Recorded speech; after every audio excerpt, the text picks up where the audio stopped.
red card decision looms for the All Blacks. Severe winds wreak havoc in the lower North Island, and why some Vietnamese migrants are being forced into cultivating illegal cannabis. Te Maria, I'm Sherry Kinnear reporting from France, and these are the latest New Zealand Herald headlines. All Blacks prop Ethan Degroot could miss a large chunk of the World Cup campaign for his dangerous contact charge at the weekend. Degroot will front the judicial panel in Paris overnight, seeking to explain it was shoulder-to-shoulder contact and not shoulder-to-head on Namibia's Adrian Boyson. Forwards coach Jason Ryan says they believe in the case they've prepared, but are also preparing for bad news. We're confident we've got a good case, definitely, but you've got to plan for that not happening. So those sort of conversations are chipping away in the background now, but we're pretty confident there. The All Blacks depart Toulouse today and head to Bordeaux for their bye week in preparation of facing Italy next Saturday morning. To news back home, damaging severe winds of up to 240 kilometres per hour have wreaked havoc and disrupted travel in the lower North Island.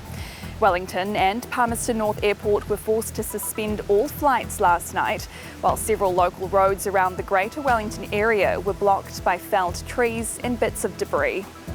Up to 7,000 homes were left without power at the height of the blast.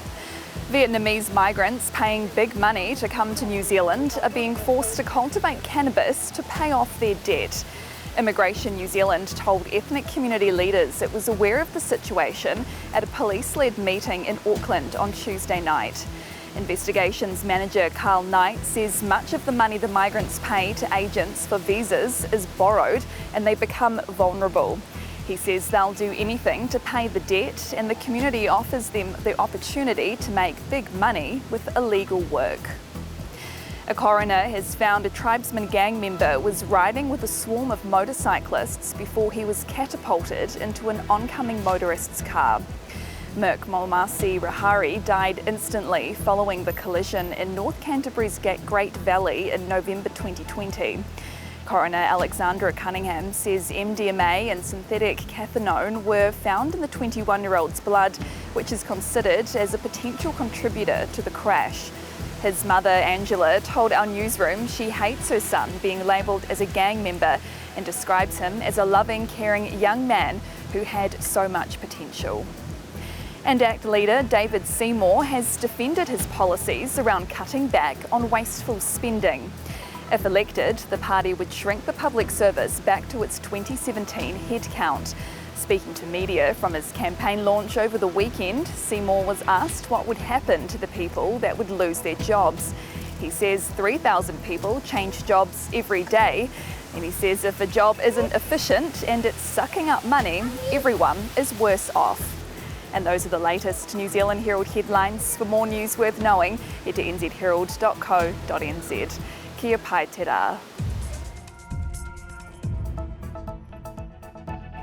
Thanks for checking out our YouTube channel. To stay up to date with all the latest news from the New Zealand Herald, click the subscribe button below or check out one of the videos here, and head over to nzherald.co.nz for more details on these stories and more.